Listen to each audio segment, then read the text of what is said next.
लाखो बहिणींच्या डोळ्यात आज आनंदाश्रू आहेत, कारण त्यांची प्रदीर्घ प्रतीक्षा आज संपते. लाडक्या बहिणींची प्रतीक्षा अखेर संपलेली आहे. किती दिवस वाट पाहिली, किती रात्री मनात विचार घोळवत काढल्या, पण आता तो क्षण आलाय. उद्या सकाळी 7 वाजेपासून लाडक्या बहिणींच्या बँक खात्यात मार्च आणि एप्रिल या दोन्ही महिन्यांचे हप्ते एकत्रितपणे जमा व्हायला सुरुवात होईल. हो, एकाच दिवशी 2 महिन्यांचे पैसे. हे ऐकूनच मन किती हलकं होतं ना. सर्वात आधी 1,500 रुपयांचा मार्च महिन्याचा हप्ता जमा झाल्याचा मेसेज लाडक्या बहिणींना त्यांच्या मोबाईलवर मिळेल आणि त्यानंतर अगदी काही मिनिटातच दुसरा मेसेज हा एप्रिल महिन्याच्या लाडकी बहीण योजनेच्या हप्त्याबाबत असणार आहे. तो मेसेज पाहताना हात थरथरतील, डोळे भरून येतील. हे क्षण प्रत्येक बहिणीसाठी खूप खास आहेत.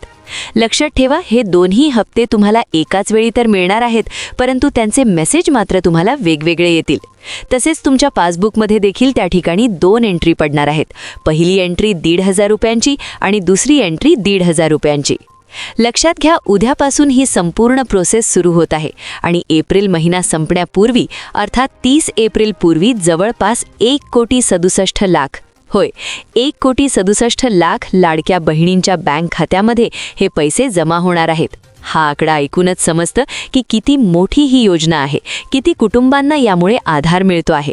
आता याच्यामध्ये महत्त्वाची गोष्ट लक्षात घ्या, ज्या लाडक्या बहिणींची ई-KYC चुकलेली होती आणि त्यांनी कोणतीही दुरुस्ती त्यानंतर केली नाही, त्यांना मात्र हे हप्ते मिळणार नाहीत. होय, इथून पुढचे कोणतेही हप्ते मिळणार नाहीत. हे ऐकून मन जड होतं. ज्या बहिणी या पैशांची आतुरतेने वाट पाहत होत्या त्यांच्यासाठी हा एक मोठा धक्का असू शकतो. पण घाबरू नका, अजून वेळ गेलेली नाही. तुम्हाला 30 एप्रिलपर्यंत अजूनही मुदत शिल्लक आहे. तुम्ही 30 एप्रिलपर्यंत त्या ठिकाणी ई-KYC मध्ये योग्य त्या दुरुस्त्या नक्की करून घ्या आणि त्यानंतर या दुरुस्त्या केल्यानंतर कदाचित पुढील काही दिवसांमध्ये तुमच्या खात्यात हप्ते येऊ शकतात. परंतु उद्यापासून जे हप्ता वितरण होत आहे त्यामध्ये मात्र ई-KYC चुकलेल्या लाडक्या बहिणींना वगळण्यात आलेलं आहे. ज्या लाडक्या बहिणींची ई-KYC अद्यावत आहे, पूर्ण आहे, त्यांना मात्र दोन्ही हप्त्यांचा लाभ मिळणार आहे. त्यांच्यासाठी हा महिना खरंच आनंदाचा आहे.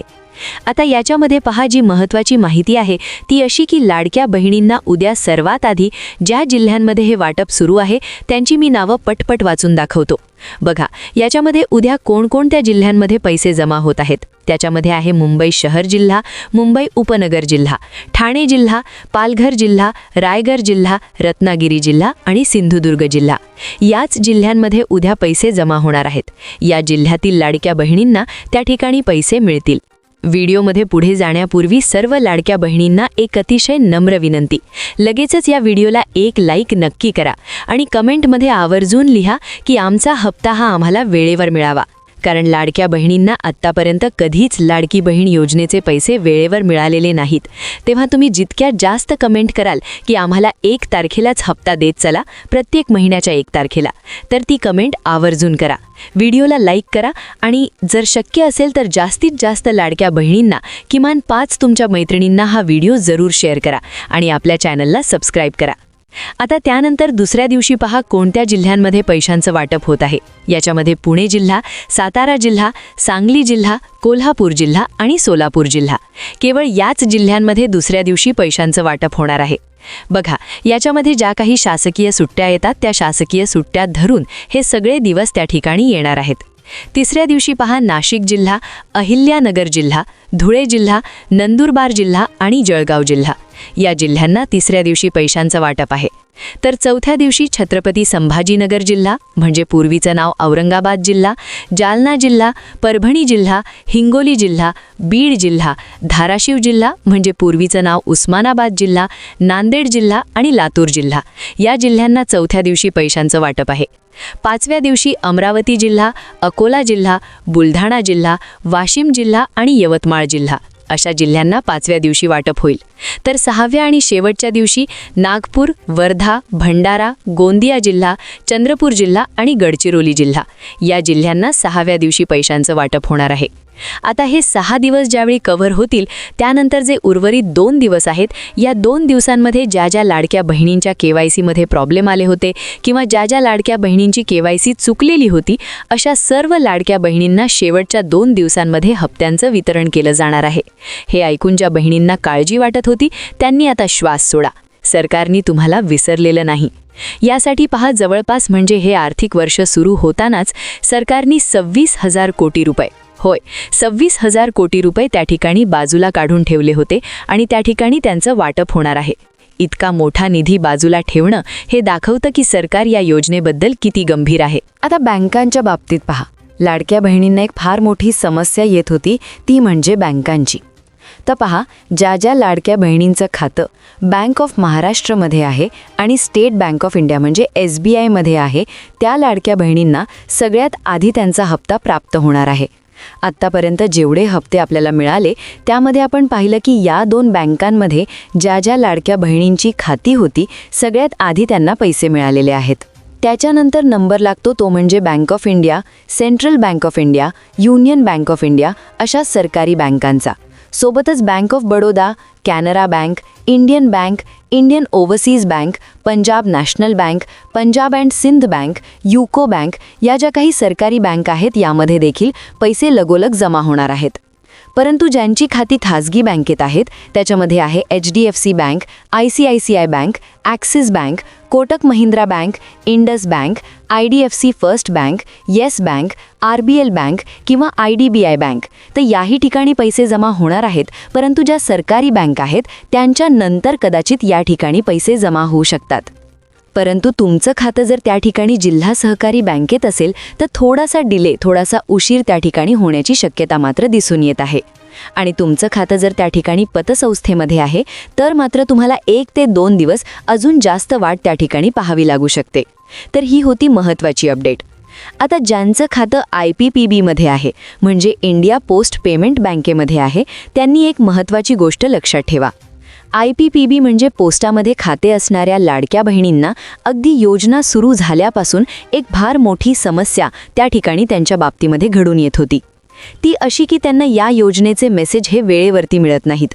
आणि जेव्हा मेसेज वेळेवर येत नाही तेव्हा या लाडक्या बहिणींना काय होतं की हप्ता जमा झाल्याचं समजत नाही. मन कासावीस होतं, काळजी वाटते, पण घाबरण्याचं काहीच कारण नाही. तेव्हा जर तुम्हाला लवकर मेसेज आला नाही तर तुम्ही घाबरून जाऊ नका. तुमच्या पोस्टाच्या खात्यामध्ये पैसे जमा झालेले असू शकतात. ठीक आहे, तर ही महत्त्वाची गोष्ट पोस्ट पेमेंट बँकेमध्ये खाते असणाऱ्यांनी लक्षात ठेवा. आता बघा एक महत्त्वाची गोष्ट, या मार्च-एप्रिल महिन्यापासून जवळपास 68 लाख महिलांना त्या ठिकाणी आता हप्ते यायचं बंद झालेलं आहे. होय, 68 लाख बहिणी या त्या ठिकाणी अपात्र ठरलेल्या आहेत. हे आकडे मनाला चटका लावून जातात, कारण यामागे प्रत्येक घराची एक वेगळी व्यथा आहे, एक वेगळी कहाणी आहे. आणि त्याच्यामुळे सरकारचे 1.25 लाख कोटी रुपये त्या ठिकाणी अर्थातच वाचलेले आहेत. आता या ज्या काही 68 लाख महिला आहेत तर त्यांना जो काही निधी लागत होता तर त्या निधीची सुद्धा कपात सरकारने सुरू केली आहे. आता तुमचा लाभ बंद झालाय की तुमचा लाभ चालू आहे हे जर तुम्हाला जाणून घ्यायचं असेल तर पुढच्या 5 ते 6 दिवसांमध्ये हे सगळं तुम्हाला क्लिअरली समजेल. जर तुम्हाला मार्च महिन्याचा हप्ता आला किंवा एप्रिलचा जर हप्ता तुमच्या खात्यात जमा झाला तर तुम्ही अगदी बिनधास्त राहा. तुमची KYC पण पूर्ण आहे आणि तुम्ही पात्रता यादीमध्ये सुद्धा आहात. परंतु जर या 5-6 दिवसात तुमच्या खात्यात पैसे आले नाही तर मात्र त्या ठिकाणी शंकेला वाव आहे की कदाचित त्या 68 लाख महिलांमध्ये, लाडक्या बहिणींमध्ये, महिलांमध्ये तुमचा सुद्धा समावेश हा असू शकतो.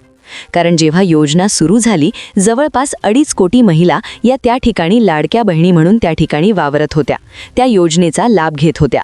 आता मात्र ही संख्या कट होत होत फक्त 1,70,00,000 इथपर्यंत कमी झालेली आहे. म्हणजे बऱ्याचशा महिला त्या ठिकाणी वगळण्यात आलेल्या आहेत. हे ऐकताना मनात एक प्रश्न येतो, माझं नाव अजून यादीत आहे का? आणि हीच चिंता दूर करण्यासाठी पुढचे काही दिवस लक्ष ठेवा. आता याच्यामध्ये काही महिला अशा आहेत की त्यांना KYC करता आली नाही, तर त्यांना 30 एप्रिलपर्यंत मुदत आहे.